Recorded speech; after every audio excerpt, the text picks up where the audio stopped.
Rich, we got 7 great topics, and we're going to look back at Week 9. We got to start with Sunday night. Man, that was an unbelievable football game after 4 duds kind of leading up to it. Baker Mayfield, Jayden Daniels just trading haymakers. Jayden Daniels is going to do what C.J. Stroud couldn't last year. He's going to beat the 1 seed. This is not an overreaction, okay? I can't sit here and say the Lions should feel absolutely secure with the Commanders coming in, and this is the way I'm going to start our flagship show later on today, and I'll throw something similar out here. That there are various playoff teams every year, various types of playoff teams every year. Obviously, the bye-weeking teams, and then we saw the 2 seeds survive survive and advance, or pound and advance. And in the AFC, it was chalk in that regard. The top 4 seeds moved on. Yes. So you've got teams that feel destined, teams that we assume are going to win, teams that we're not surprised when they win. Like the Houston Texans, for instance. I know we thought the Chargers would one and done them, but the Texans had a terrific defensive performance, in the aforementioned Stroud had his best game of the year. Absolutely. When he picked up that fumbled snap, and it looked like more disaster for the Texans, and it flipped the game in favor of Houston. Correct. So those are those types of teams in the playoffs. Destined, assume they're going to win, not surprised when they win. And then there's the ones that say, why not us? And the Washington Commanders are the why not us team. No doubt. Of these playoffs. No doubt. And that's particularly dangerous. That's particularly dangerous when you have a rookie quarterback who's not playing like a rookie anymore. Big difference between the Jayden Daniels that showed up in Raymond James in Week 1 and then the one that showed up in Week 19. Yeah, he hasn't played like a rookie since what, maybe October? And the photograph we're showing for those who are listening, the ones who are seeing Overreaction Monday now on our YouTube channel, there is that cut beneath his right eye that he suffered in the first half. And he mentioned after the game, and what he said about it is the perfect personification of who he is. He said he didn't feel it. He said he didn't realize he was bleeding. Wow. And then when you saw that cut, it looked like he needed the fight doctor. Yeah, you know what I mean? He's bleeding pretty good. Right. And so they had to glue it shut. I mean, that's potentially going to leave a scar. Yeah. And he said he didn't feel it, which personifies Jayden Daniels to a T. God, I love this kid. And so you follow a kid like that, and then you realize Terry McLaurin is playing how he plays, and then a bunch of receivers that were on waiver wires all year long are particularly difficult to stop now. And then you realize Bobby Wagner's in the middle of this defense. Why would he be in the All-Pro this year? It looked like his career was over a couple years ago. And now first ballot Hall of Famer. My gosh. So it's not just, oh, well, you know what? Nice job beating the Bucks. And now you're going to go into the home of the 15-win, one-seeded Detroit Lions. You've got no chance. No, I mean, obviously the Lions will be favored to win this game, and rightfully so. Yeah, by a lot. Okay. Actually, yeah. But you can't sit here and say the Commanders have no shot, and that you're sitting here going, okay, Jayden Daniels and the Commanders are going to make the NFC Championship game and go one game further than last year's Offensive Rookie of the Year, second drafted overall quarterback, that he couldn't make it to the AFC Championship game last year. Got beaten by the team that eventually hosted the AFC Championship game, and Jayden Daniels could suffer the same fate of those who will host this year's NFC Championship game with a win. Correct. But I don't think you can call this an overreaction, pal, to start. That dude is special.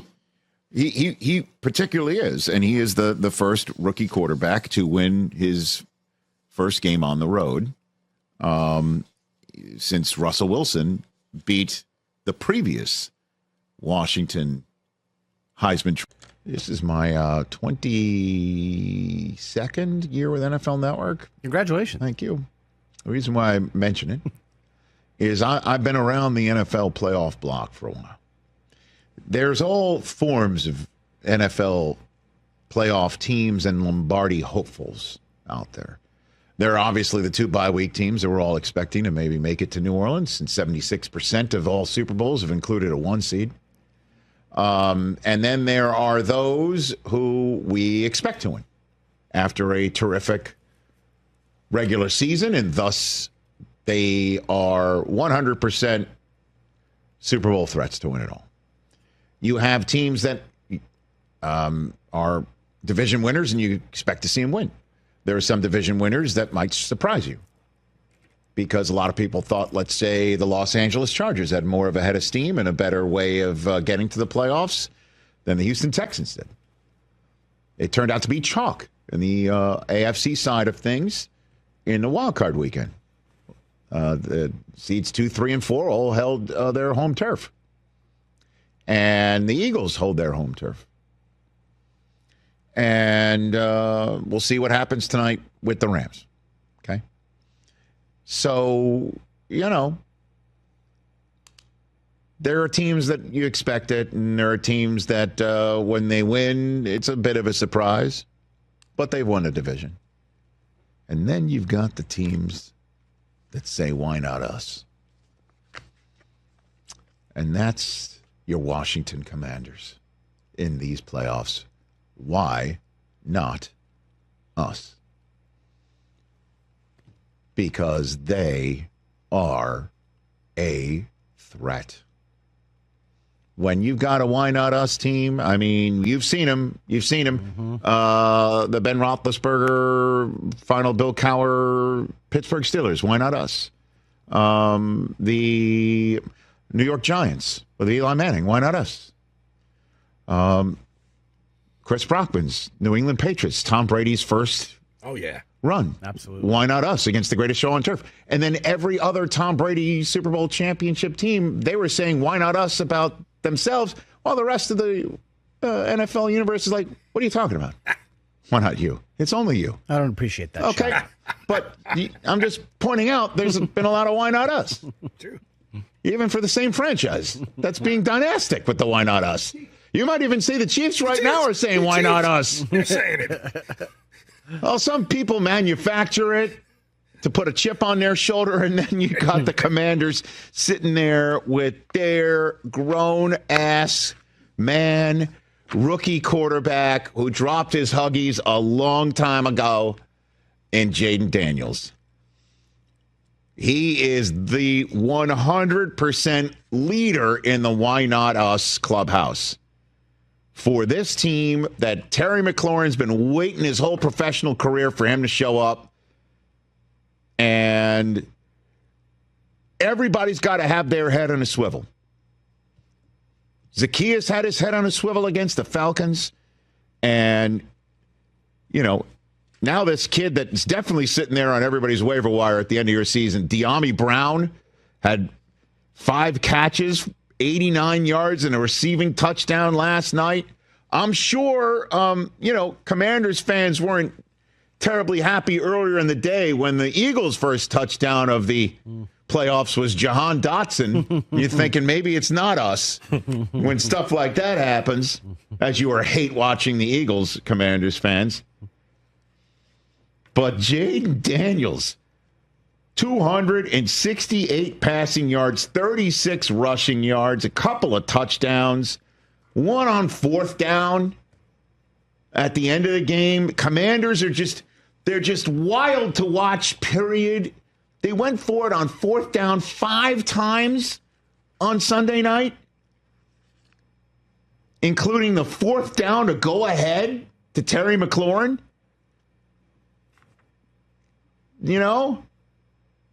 Unbelievable. And they were remarkable. I mean, they're down 17-13, and instead of kicking a field goal on 4th and 2 at the Tampa Bay 5 after getting the ball right back on a fumble, Dan Quinn's like, let's go for it. They were 3 of 5 on 4th downs.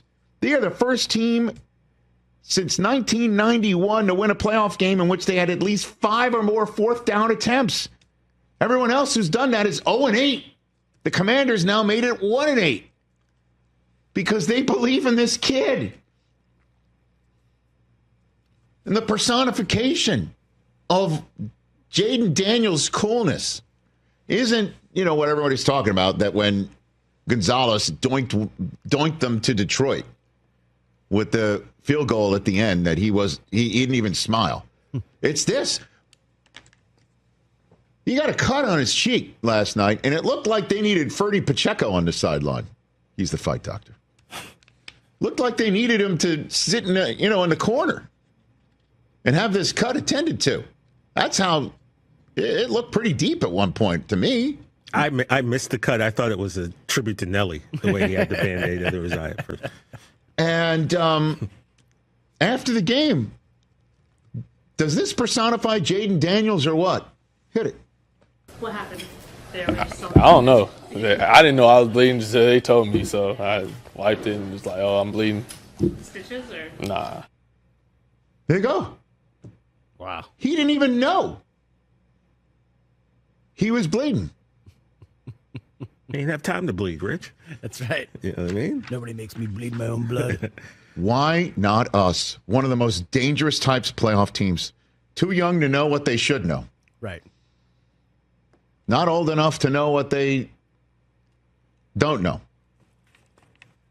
And then they got somebody like Bobby Wagner in the middle of the defense that who does know and has does been know there. Yeah. and does that. Yeah. And a bunch of other defenders that outside of Mike Evans going off last night, made enough plays to win it.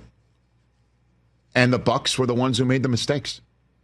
That fumble Killer. at the end of the game. Well, especially after they stopped him on fourth down. They stopped him on fourth down. One of the 2 times they stopped him on fourth down, on 4th and goal at the Tampa Bay 3. And then Baker can't get it into the hands of McMillan. The wide receiver is coming around the end, and the ball's out, and the Commanders get it. But the biggest mistake was this game at the end. It's 20-17, and the Bucs are going in on a 3rd and 1. And Bucky Irving standing back there, and they botched the snap count. Here you are with 5 minutes to go in a playoff game at home. You're down 3 against a team that you need to put points on the board against and not make the mistakes against, because they're playing like the crusty veterans who won their division and damn near made it to the NFC Championship game last year, like you are. That team. But they botched the snap count, and they had to settle for a field goal. Tied the game instead of going up by 4, allowing the Commanders to just get a 3-point attempt at the end, as opposed to having to score a touchdown, which Daniels could have done anyway, to be honest with you.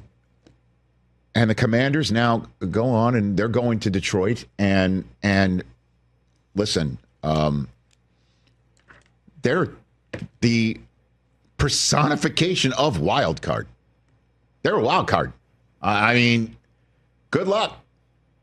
At least if the Vikings or the Rams were coming your way, you know what you're getting with them. I mean, you just saw the Vikings, and you played the Rams.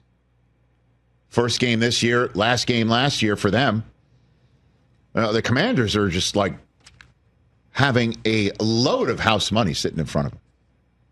And a quarterback who is a revelation. And you know what? Every Commanders fan I know is on cloud 9 right now. Mm-hmm. Same. Because this was, without question, one of the worst run franchises for a long time, with an owner that seemed like he would never leave. Every Commanders fan, Washington football team fan, yes, Redskins fan, that I've known forever since Dan Snyder took over, the first question I would get asked is there any chance this man sells the team? Period. End of story. And for the 5 years before he sold it, it was like an annual Washington Post deep dive of just how horrible it was within that facility. Didn't you remember Alex Smith came on, said they they couldn't focus sometimes on the job. With all the stuff going on around it, yeah. Now look at them. They're in the Final Four of the NFC tournament. They have a quarterback that is the envy of, name anybody that's on the clock right now for a quarterback. They hope and pray the football gods drop Jayden Daniels in their lap. And Dan Quinn and the staff there have done a marvelous job on coaching him up with Cliff Kingsbury, the front office surrounding him, and the ownership group with Magic Johnson sitting in one of the chairs there. I mean, Commanders fans got to be pinching themselves. Moving on to Detroit. The Lions need to have their head on a swivel. They have 15 wins, and they are really talented, and they are absolutely, in my estimation, the favorites in the NFC. But here come the Commanders. And my goodness, thank goodness for that game. Otherwise, Wild Card Weekend was holding the beer of the first 4 games of the college football playoffs. So, in terms of first round playoff contest for football, Jayden Daniels and the Bucs. So pleased to have you along. This should be a good one. We're set, and off we go here on EA Sports. On the return, here comes Cordero Patterson. And they'll bring him down just shy of the 30-yard line.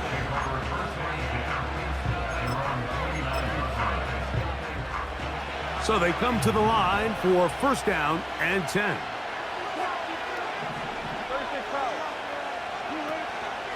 Now a first carry for the Alabama product, Najee Harris. And he's going to be brought down up past the 45.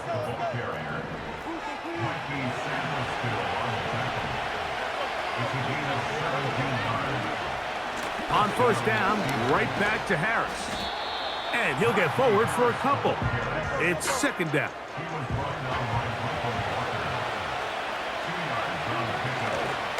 They'll give it to Harris again.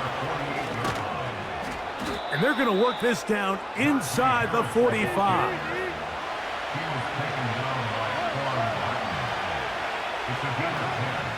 Another run here with Harris. And he'll work forward for about 3.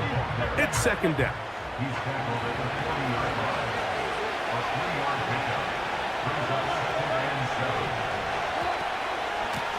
They're going to run out of the gun, and here's Harris. He'll pop this ahead for about 4, but it will set up third down.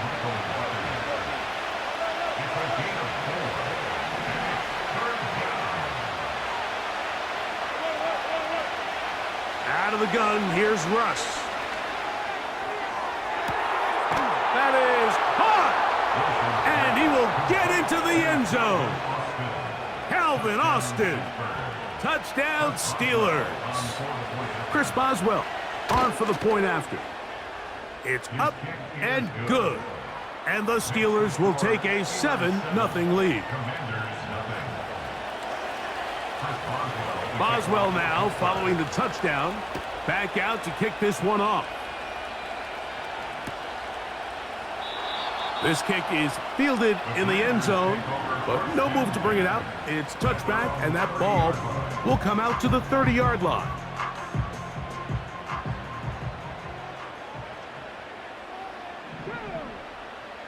Right to the air goes Daniels.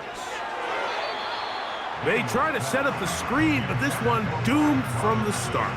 It's incomplete. They'll try again here, second and 10.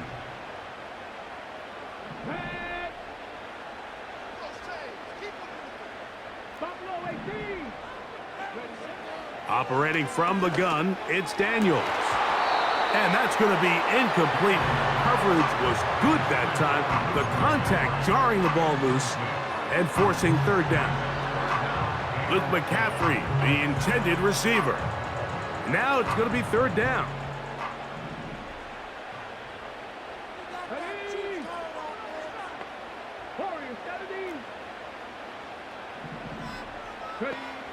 From the shotgun on third down, Daniels.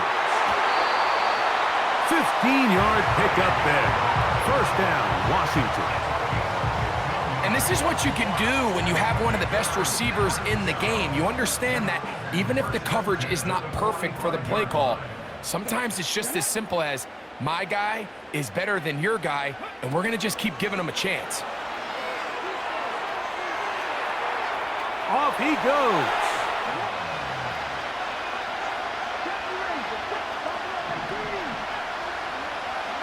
Now on 3rd and forever, he'll look to throw. Slings this deep from McLaurin. And he bats it away, and it falls down incomplete. Trying to get something positive to happen here before the break, and they sure need it. They went for the big one, but it winds up incomplete.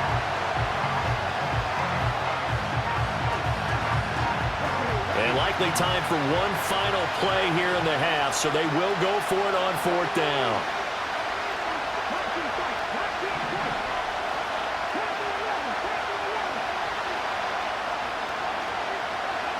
A final shot before break.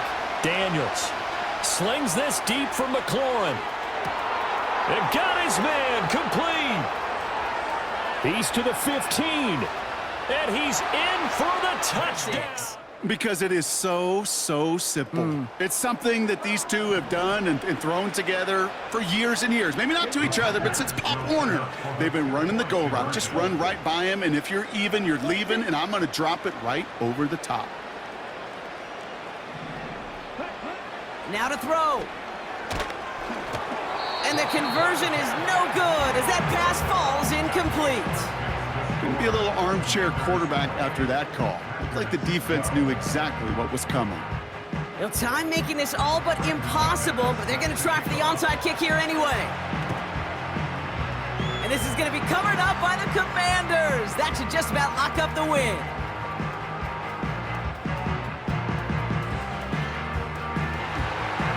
Washington finishes the return to the end zone. Touchdown! The Commanders picked up the fumble and ran it home. He gets it to go, and the Commanders will move out to a 14-7 lead.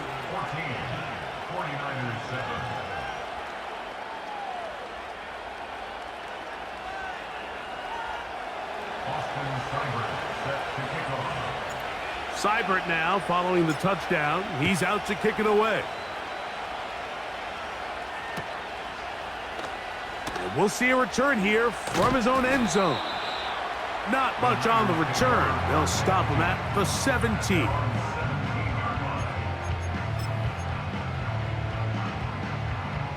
Boy, some bulk in the formation on that right side here for 1st and 10. A play fake. Now it's I fumbled the football. And the defense has it. And there it is. The defense comes up with the big... Robinson will score. Touchdown, Commanders. So how about that for an answer? They get the touchdown there, and it's back to a one-score game here in the 4th. And that's what these guys have done all game long because they've scratched and slashed their way to stay in this game. And by now, we should all realize they're not going away. Now the pressure again swings to their defense because they're going to need to find some way to get the ball back. All right, now a big two-point conversion attempt still to come. Daniels going to try and throw for it. And it's intercepted at the goal line. Oh, no, he lost the football. And he will get into the end zone, and a two-point conversion will cut this down to a 6-point game. Here's Eckler. And he's brought down for a loss. The Commanders in the hurry up. They're hustling for the line.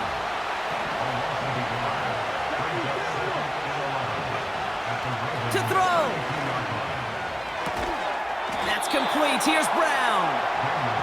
And they bring him down. Looks like he got it to the 27.